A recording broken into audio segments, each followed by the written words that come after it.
سیاسی سماجی قائدین و تمام حاضران سامعین ذوی الاحترام، السلام علیکم ورحمۃ اللہ وبرکاتہ۔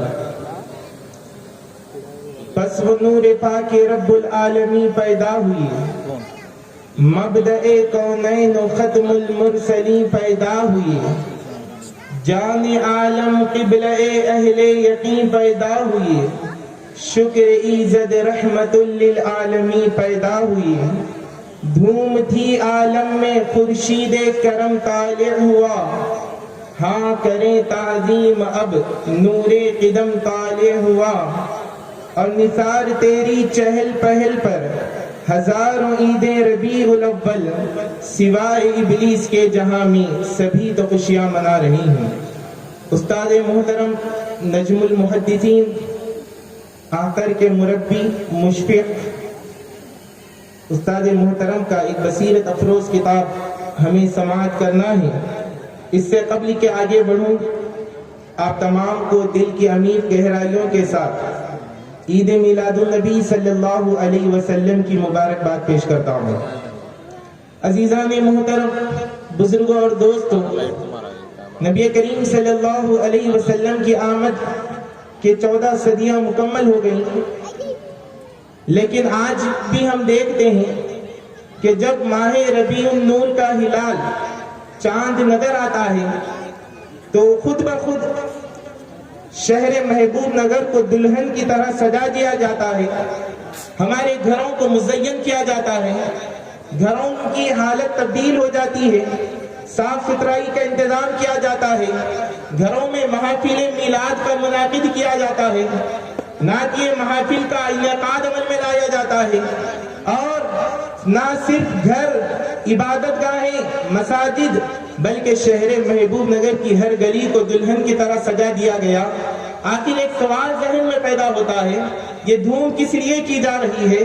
بچپن سے ہم دیکھتے آ رہے ہیں، بزرگ جانتے ہیں، سب دیکھ رہے ہیں، جب سے آنکھ کھلی ہوش آیا تو میلاد مصطفیٰ کا اہتمام نظر آ رہا ہے، اور جو آگے بڑھ رہے ہیں ہر سال اس میں اضافہ ہو رہا ہے۔ تو سوال ذہن میں کسی کے آ سکتا ہے، آخر ایسا کیوں ہو رہا ہے؟ کبھی ایک بار بھی انتظام کر لے تو کافی ہے، ہر سال اس کا جشن کیوں منایا جائے، عید کیوں منائی جائے؟ تو میرے بزرگوں اور دوستوں، اس سوال کے جواب کو تلاش کرنے کے لیے، آنسر کو دیکھنے کے لیے کسی اور طرف جانے کی ضرورت نہیں ہے۔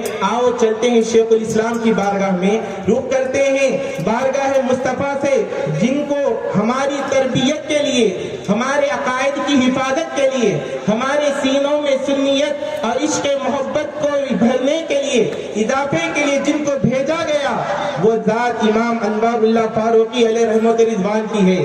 حضرت سے پوچھا گیا، حضرت یہ کیا ایسے ہوتے ہیں؟ تو حضرت نے اپنی کتاب مقاصد الاسلام میں میلاد النبی صلی اللہ علیہ وسلم کے اہتمام پر جو جتنے محافل منعقد کرتے ہیں اس کی دلیل دے دی گئی، بتایا گیا۔ بارہا ہم نے یہ واقعات تو سنا ہے، علماء کرام سے کئی بار سنے ہیں کہ قرآن میں ایک سورت آتی ہے سورہ لہب، جب بھی پڑھتے ہیں سورہ لہب کو نبی کریم علیہ السلام کے گستاخ کی یاد آتی ہے، کس طرح اس نے میرے آقا کی شان میں گستاخی کی۔ جواب مصطفیٰ نے نہیں دیا، رب نے جواب دیا، تبت یدا ابی لہب و تب، ابو لہب کے دونوں ہاتھ تباہ ہو جائیں، وہ تباہ ہو گیا، برباد ہو گیا۔ ساری سورت نازل ہوئی۔ اب دیکھنے کے بعد آتا ہے ایک نہ ایک دن تو دنیا سے جانا ہے، دنیا سے وہ رخصت ہو گیا۔ ہونے کے بعد بخاری شریف کی حدیث پاک ہے، حضرت عباس رضی اللہ تعالیٰ عنہ نے 1 سال بعد اس کو خواب میں دیکھا، پوچھا تیرا کیا معاملہ ہے؟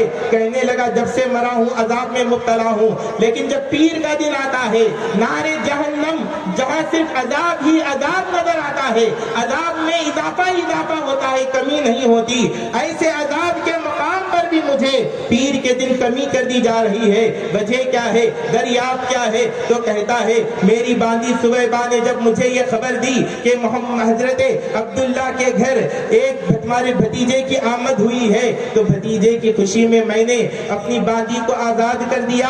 اللہ کو عمل بہت پسند آیا، اس کا بدلہ آج بھی جہنم میں مل رہا ہے۔ یہ واقعات تو ہم نے بارہا سنا ہے، لیکن شیخ الاسلام علم کا سمندر ہے۔ حضرت شیخ الاسلام بانی جامع نظامیہ آگے فرماتے ہیں، آپ کا ذہن لے کر چلتا ہوں، حضرت فرماتے ہیں اسلام میں کئی عیدیں ہیں، ایک عید آتی ہے عید الاضحیٰ۔ عید الاضحیٰ کیوں مناتے ہیں؟ ہزاروں لاکھوں لوگ ساری دنیا میں کروڑہا جانوروں کو ہر سال قربان کرتے ہیں، کیوں عید الاضحیٰ منا رہے ہیں؟ بیسک کیا ہے اس کا، پوائنٹ آف ویو کیا ہے اس کا؟ تو حضرت شیخ الاسلام بتاتے ہیں عید الاضحیٰ منانے کا مقصد کیا ہے معلوم؟ مقصد صرف ایک ہی ہے۔ حضرت ابراہیم علیہ السلام اور حضرت اسماعیل علیہ السلام جب مینا کی وادی میں پہنچے اور جانور کو قربان حضرت اسماعیل علیہ السلام کے بدلے میں اللہ تبارک و تعالیٰ نے جانور کی جنت سے دمبا بھیجا اور دمبا بھیج کر قربانی کر دی گئی، تو اس قربانی کے قبول ہونے کے بدلے میں حضرت ابراہیم اور حضرت اسماعیل علیہ السلام نے خوشی منائی، خوشی کا اظہار کیا۔ اللہ تبارک و تعالیٰ نے اس کو عید الاضحیٰ کے لیے مقرر کر دیا۔ یہ عید تو ہو گئی، لیکن صرف قربانی مقصد تھی، لیکن بانی جامع نظامیہ لکھتے ہیں کہ آپ اس عید میلاد النبی عید الاضحیٰ کے ضمن میں آپ جتنے حاضرین، آپ میں سے کئی لوگ حج کی سعادت سے مشرف ہو چکے ہیں، کئی لوگ عمرے کی سعادت سے مشرف ہو چکے ہیں۔ عمرہ مکمل نہیں ہوتا جب تک کہ حضرت بی بی ہاجرہ رضی اللہ تعالیٰ عنہ کی سنت کو ادا نہ کیا جائے، صفا اور مروہ کے درمیان میں دوڑا نہ جائے۔ جب اسماعیل علیہ السلام کو لے کر جا رہے ہیں مینا کی وادی میں، ایک واقعہ آتا ہے، ابراہیم علیہ السلام شیطان کو کنکری مارتے ہیں۔ یہ تمام مین مقصود کیا ہے؟ حضرت اسماعیل علیہ السلام کی قربانی ہے۔ شیخ الاسلام بانی جامع نظامیہ فرماتے ہیں لیکن اس واقعے کے تحت جتنے واقعات پیش آئے، اس امت میں اس کو شاعر اسلام بنا دیا گیا۔ حج کے لیے شیاطین کو کنکری مارنا، رمی جمار یہ واجب کر دیا گیا۔ عمرے کے لیے دونوں پہاڑوں کے درمیان میں دوڑنا لازم کر دیا گیا، بغیر اس کے عمرہ مکمل نہیں ہوتا۔ اب شیخ الاسلام سمجھاتے ہیں اے میلاد منانے والوں مبارک ہو، اپنے گھروں کو سجانے والوں مبارک ہو، محافل میلاد منعقد کرنے والوں مبارک ہو۔ مقصود کیا ہے؟ مصطفیٰ کی میلاد منانا ہے، نبی دو جہاں سرور کون و مکان کی آمد کا تذکرہ کرنا ہے۔ لیکن کیا دیکھتے ہیں، جو ہی میلاد یوں ہی نہیں منائی جاتی۔ ایکم ربیع الاول سے آغاز ہو رہا ہے، گلیوں کو سجایا جا رہا ہے، لوگوں کو غریب دکھتے ہیں تو ان کے لیے اطعام طعام کا اہتمام ہوا۔ اور آج محبوب نگر کی سرزمین پہ تمام سوشل ورکرز کی جانب سے جو بلڈ ڈونیشن کیمپ کا انعقاد عمل میں لایا گیا، کیوں لایا گیا؟ دنیا کو بتا دیں آج وہ نبی تشریف لائے ہیں جنہوں نے انسانیت کی حفاظت فرمائی ہے، جو کمزوروں کا سہارا ہے، جو بیواؤں کا سہارا ہے، جو یتیموں کا سہارا ہے، جنہوں نے عدل و انصاف کا ایک مزاج قائم کیا، انصاف کا ایک پیمانہ دے دیا، امیر غریب کے فرق کو ختم کر دیا، عجب عرب کے دونوں کے درمیان فرق کو ختم کر دیا اور ایک ہی صف میں لا کر کھڑا کر دیا اور کہا گیا یہ تمام مساوات، نہ عربی کو عجمی پر فضیلت ہے، نہ عجمی کو عربی پر فضیلت ہے۔ مصطفیٰ جان رحمت تشریف لائے ہیں۔ حضرت شیخ الاسلام بانی جامع نظامیہ فرماتے ہیں جس طرح حضرت اسماعیل علیہ السلام کی قربانی مقصود تھی، لیکن اس کے لیے جتنے افعال پیش آئے، بی بی ہاجرہ کا زمزم کے لیے دوڑنا یہ بھی لازم کر دیا گیا، رمی جمار کرنا یہ بھی لازم کر دیا گیا۔ نہ صرف لازم ہے بلکہ جو بھی کرتا ہے اللہ تعالیٰ اس کو اجر خیر بھی عطا فرماتا ہے، ثواب بھی دیتا ہے۔ تو اسی طرح میلاد مصطفیٰ پر اپنے گھروں کو سجانا، میلاد کی محفل منعقد کرنا یہ عمل رائے گا نہیں جائے گا، اللہ تعالیٰ اس پر بھی اجر ثواب عطا فرماتا ہے، بے شمار اجر عطا فرماتا ہے۔ آگے بڑھیں، قرآن پاک کی جس آیت مبارکہ کی میں نے تلاوت کا شرف حاصل کیا، 11ویں پاری کی مشہور و معروف آیت مبارک ہے۔ اللہ تبارک و تعالیٰ ارشاد فرماتا ہے جب اللہ کا فضل ہو، اللہ کی رحمت ہو، فَبِذَلِكَ فَلْيَفْرَحُوا، تو چاہیے کہ خوشی اور مسرت کا اظہار کریں۔ آمد مصطفیٰ ہو تو خوشی منانا چاہیے، اور کیوں نہ خوشی منائیں میرے بھائی بزرگوں اور دوستوں۔ احادیث شریفہ میں آتا ہے دربار صحابہ کرام علیہ رضوان آپس میں بیٹھے ہیں اور گفتگو ہو رہی ہے، بات چیت ہو رہی ہے۔ کیا بات کرتے ہیں؟ ایک صحابی نے کہا کہ حضرت سیدنا آدم علیہ السلام صفی اللہ ہیں، ایک صحابی نے کہا حضرت ابراہیم علیہ السلام خلیل اللہ ہیں، ایک صحابی نے کہا حضرت اسماعیل علیہ السلام ذبیح اللہ ہیں، ایک صحابی نے کہا حضرت موسیٰ کلیم اللہ ہیں۔ اسی گفتگو کے دوران پیارے آقا تشریف لائے، تمام صحابہ کی بات کو سنا، سننے کے بعد میرے نبی ارشاد فرماتے ہیں ہاں تم نے جو کہا سچ کہا، حضرت آدم علیہ السلام صفی اللہ ہیں، حضرت موسیٰ کلیم اللہ ہیں، حضرت عیسیٰ روح اللہ ہیں، لیکن سنو انا حبیب اللہ، میں اللہ کا حبیب ہوں، اللہ کا حبیب ہوں۔ اب سوال پیدا ہوتا ہے، آدم سے لے کر عیسیٰ تک کئی انبیاء آئے، لیکن اللہ نے کسی کو حبیب نہیں بنایا۔ حبیب کہتے کسے ہیں؟ سمجھے حبیب کہتے کسے ہیں؟ اور رب اپنے حبیب سے کتنی محبت کرتا ہے۔ حبیب کہتے کسے ہیں اور کلیم کسے کہتے کسے ہیں؟ حضرت موسیٰ نے بھی رب کو دیکھا اور نبی کریم علیہ السلام نے بھی رب کو دیکھا، فرق اتنا ہے یہاں تجلی ملتی ہے، یہاں ذات کا دیدار ہوتا ہے۔ اب دیکھیے جب پیارے آقا علیہ السلام کو اللہ نے حبیب بنایا تو فرق آپ کو ایک مثال کے ذریعے سمجھاتا ہوں۔ موسیٰ علیہ السلام کوہ طور پر جاتے ہیں، رب کی بارگاہ میں عرض کرتے ہیں، نواں پارہ جب ہم دیکھتے ہیں تو یہ آیتیں جگمگا رہی ہیں۔ موسیٰ علیہ السلام نے کہا ربی ارینی، مولا مجھے اپنا جلوہ دکھا، میں دیکھنا چاہتا ہوں۔ اب رب کی مرضی ہے، چاہے دکھائے یا نہ دکھائے۔ اور حبیب کسے کہتے ہیں؟ بارگاہ نبی کریم صلی اللہ علیہ وسلم بستر نبوت پر آرام فرمائے اور حضرت جبریل علیہ السلام اللہ کے حکم سے حاضر ہو رہے ہیں اور مکان سے لا مکان کی سیر کرائی جا رہی ہے، باادب کھڑے ہیں اور مصطفیٰ سے عرض کیا جا رہا ہے یا رسول اللہ کائنات سجا دی گئی ہے آپ کے لیے، بلاوے کے منتظر ہے، جنت سے سواری بھی منتظر ہے، تشریف لے چلیے۔ وہاں پر رب کی مرضی ہے، چاہے دکھائے یا نہ دکھائے، یہاں ہمارے آقا کی مرضی ہے، رب بلا رہا ہے، چاہے جائیں یا نہ جائیں۔ اسے حبیب کہتے ہیں۔ پل میں مقام لا مکان کی سیر کرا کر وہ رب جو پردوں میں چھپا تھا بھی کسی پر ظاہر نہ تھا، رب نے کہا اے میرے حبیب، اے میرے مصطفیٰ، تو میرا حبیب ہے، تو میرا حبیب ہے، تو بھی لا الہ الا اللہ کہے گا تو دونوں میں فرق نہیں ہوگا۔ میرے آقا علیہ السلام کے لیے رب نے فرمایا حبیب ضرور لا الہ الا اللہ کہنا، لیکن مجھے دیکھ کر کہنا۔ اب میرے آقا نے رب کا دیدار کیا، اب دیدار کرنے کے بعد آقا علیہ السلام سے صحابہ کرام نے پوچھا یا رسول اللہ رب کا جلوہ کیسا ہے؟ تو میرے آقا نے فرمایا کہ رأیتمونی فقد رأى الحق، جس نے مجھے دیکھا اس نے حق کو دیکھ لیا۔ عزیزان محترم، ایسے آقا تشریف لائی ہیں۔ اب آتے ہیں ان لمحات کی طرف، ذرا رخ کرتے ہیں۔ آج 1400 سال بعد ہم آئے ہیں تو عشق کا یہ معاملہ ہے۔ آپ مکہ مسجد سے جلوس نکلا، یہاں تک پہنچنے کے لیے گھنٹے لگ رہے ہیں۔ عشق کا ایک سما ہے، ہم نے مصطفیٰ کو نہیں دیکھا، لیکن حضور کا نام آتا ہے تو جان لٹانے کے لیے تیار ہے، نبی کا نام آتا ہے تو نسلیں لٹانے کے لیے تیار ہیں، مال لٹانے کے لیے تیار ہیں۔ ذرا غور کرنا، امیجن کرو، آپ تھوڑا غور کریے، آپ جن آنکھوں نے وہ مشاہدات دیکھے، جن آنکھوں نے نبی کریم علیہ السلام کو آتا جاتا دیکھا، پیارے آقا کے صبح و شام جنہوں نے دیکھے، اور جس شب پیارے آقا تشریف لائے جو عجائبات ظاہر ہوئے، جن لوگوں نے وہ مناظر دیکھے، ان کے عشق و محبت کا عالم کیا ہوگا؟ بن دیکھے یہ عالم ہے، دیدار کا عالم کیا ہوگا؟ بن دیکھے ہم اپنی جانیں لٹانے کے لیے تیار ہیں، اور کیسے لٹانے تیار ہیں؟ اس نام مصطفیٰ پر اپنی جانیں نچھاور کرنے کے لیے ہم تیار ہیں۔ تو صحابہ جنہوں نے سردار کو دیکھا ہے، ان کے عشق و محبت کا عالم کیا ہوگا؟ ان کا ہر دن میلاد تھا، ان کا ہر دن ہر رات میلاد ہوتی تھی۔ دن شروع ہوتا تو مصطفیٰ کی یاد سے شروع ہوتا، رات سو ختم ہوتی تو مصطفیٰ کی یاد پہ ختم ہوتی۔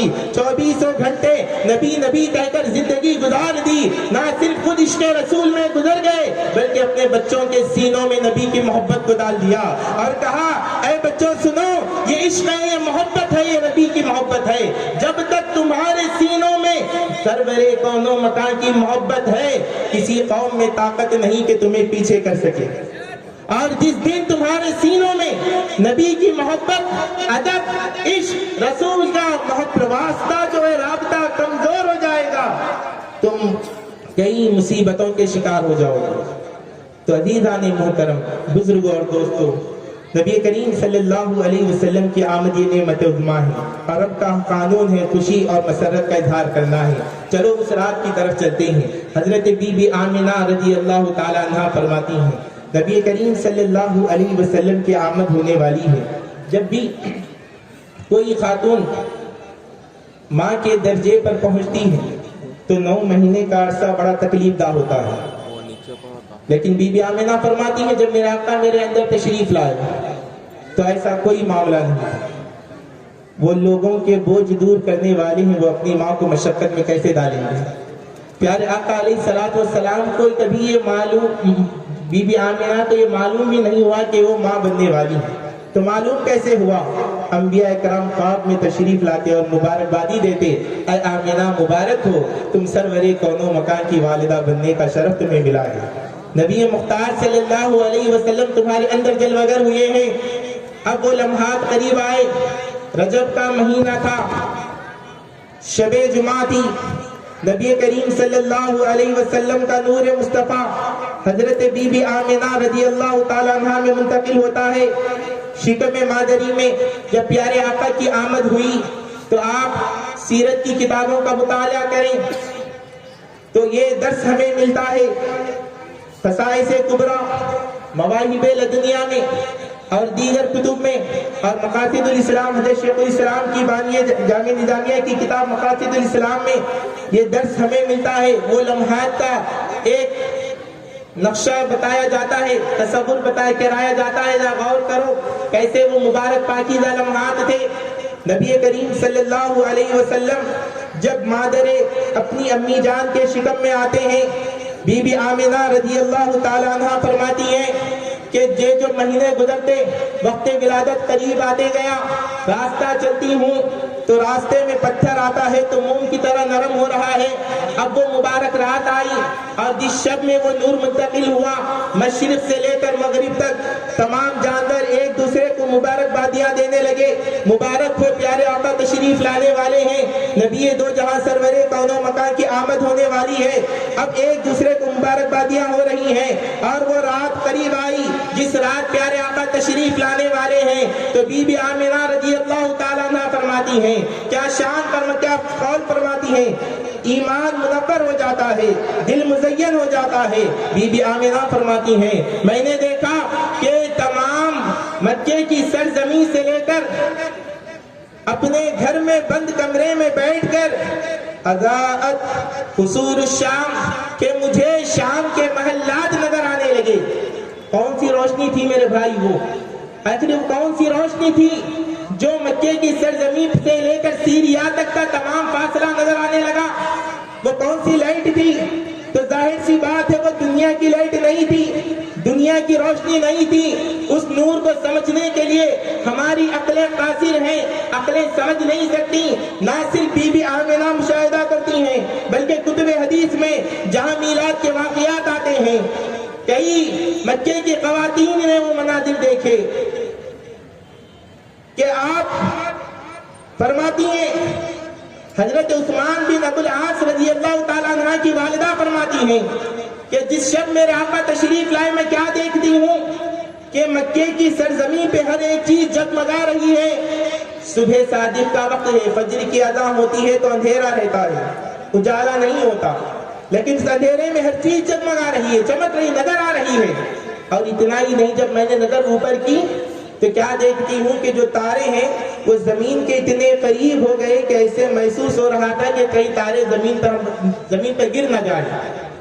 اور اتنا ہی نہیں، حضرت بی بی آمنہ رضی اللہ تعالیٰ عنہ کا جو حجرہ مبارک تھا جہاں میرا آقا تشریف لائے، اللہ تبارک و تعالیٰ نے ایسے 70,000 ملائکہ کو بھیجا جنہوں نے اپنے پروں میں اس گھر کو اپنے پروں میں لے لیا۔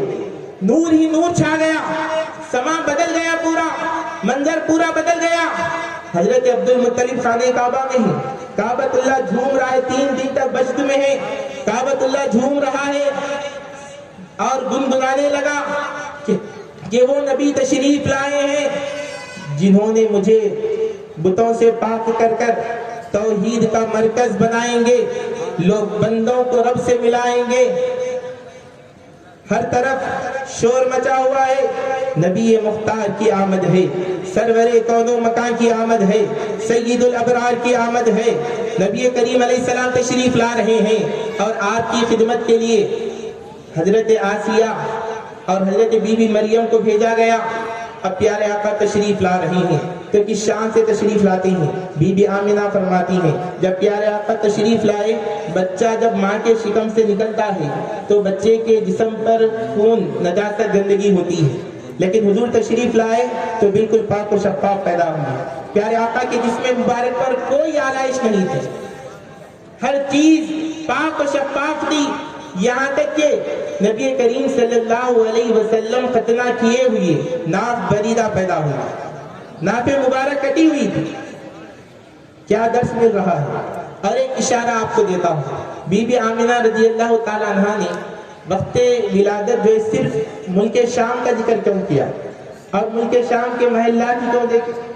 دنیا کے اور بھی مقامات ہیں، کوئی بھی مقام کو بتا سکتے تھے، کوئی بھی مقام اللہ تعالیٰ دکھا سکتا تھا، لیکن ملک شام ہی کے محلات کیوں دیکھے؟ نبی کریم علیہ السلام نے فرمایا دنیا ختم ہونے والی ہے، کل من علیہا فان، ہر چیز کے لیے فنا ہے، ہر چیز ختم ہونے والی ہے، باقی رہنے والی ذات اللہ تعالیٰ کی ہے۔ لیکن جب قیامت قائم ہوگی تو حدیث شریفہ میں مفہوم ملتا ہے قیامت کا جو میدان ہوگا وہ ملک شام ہوگا، اور وقت ولادت بی بی آمنہ رضی اللہ تعالیٰ عنہ بند کمرے میں بیٹھ کر ملک شام کے محلات کو دیکھنا، دنیا والوں کو اشارہ مل رہا ہے، درس مل رہا ہے، دنیا والوں کو بتایا جا رہا ہے اے دنیا والوں دیکھو جس نبی تشریف لائے ہیں یہ اس نبی کی حکومت دنیا میں بھی ہے، آخرت میں بھی ہے، دنیا بھی حضور کے صدقے میں قربان ہے، اور آخرت جہاں کسی کا کوئی نہیں چلتا، یوم یفر المرء من اخیہ، قرآن کہتا ہے بھائی بھائی سے بھاگے گا، باپ بیٹے سے بھاگے گا، رشتہ دار ایک دوسرے کو پہچان کر بھی نہ پہچانیں گے، جب سارے رشتے ناطے چھوٹ جائیں گے، محشر کے میدان میں کام آنے والی ذات مصطفیٰ کی ذات ہے۔ تو وقت ولادت بھی بتا دیا گیا کہ وہ مصطفیٰ تشریف لائے ہیں جن کی حکومت دنیا میں بھی ہوگی، آخرت میں بھی ہوگی، قیامت میں بھی انہی کا سکہ چلے گا، دنیا میں بھی انہی کا سکہ چلے گا۔ دنیا اور آخرت دو بھی آقا دو جہاں پر قربان ہیں، دو بھی حضور ہی کے لیے ہیں۔ اشارہ تھا، اس میں علماء کرام بیان کرتے ہیں۔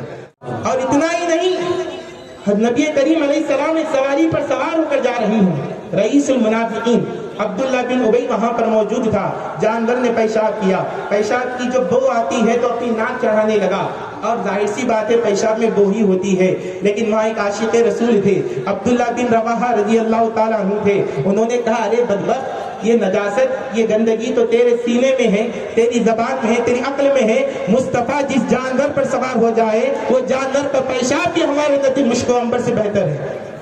تو عزیز و بزرگ اور دوست، ادب ہو تو ایسا ہو، محبت ہو تو ایسی ہو۔ ہر لمحہ زندگی کووڈ نے ہمیں بتا دیا موت کا کوئی بھروسہ نہیں ہے، رشتہ دار کوئی ساتھ آنے والا نہیں، موت کہاں آتی ہے کدھر جائے گی آپ کو پتا نہیں، حالات ہم ماضی کے دیکھ چکے ہیں، قبر میں جائیں گے تو ایک ہی ذات مصطفیٰ کی ساتھ آنے والی ہے، کیوں مرنے کے بعد ہم جائیں، جانے کہ مصطفیٰ کی شان کیا ہے، زندگی اللہ نے ہمیں دی ہے، ابھی سے حضور کا دامن تھام لیں۔ تو میرے بزرگ اور دوستوں، آپ کو یہ پیغام دے رہا ہوں، اپنی زندگی میں اپنے سینوں کو عشق رسول سے لبریز رکھیں، ادب مصطفیٰ کا اہتمام کریں۔ استاد محترم نجم المحدثین کا کتاب ہمیں سماعت کرنا ہے۔ آخر میں اللہ سے دعا کرتا ہوں کہ مولا جو کچھ کہا گیا اور سنا گیا ہے، کہنے اور سننے سے عمل صالح کی توفیق عطا فرما۔ میلاد مصطفیٰ کے ذکر کی برکتوں کو مولا ہمیشہ کے جاری کر دے۔ مولا ہر سال اس سے زیادہ بہترین انداز میں حضور پاک علیہ الصلوۃ والسلام کی محفل میلاد منعقد کرنے کی ہمیں توفیق عطا فرما۔ حضور کے عاشقوں میں ہمارا بھی نام لکھ دے مولا، عزت کی زندگی دے، ایمان پر ہمارا خاتمہ فرما۔ وصلی اللہ تعالی وسلم علی خیر خلقہ سیدنا محمد وعلی آلہ وصحبہ اجمعین والحمد للہ رب العالمین۔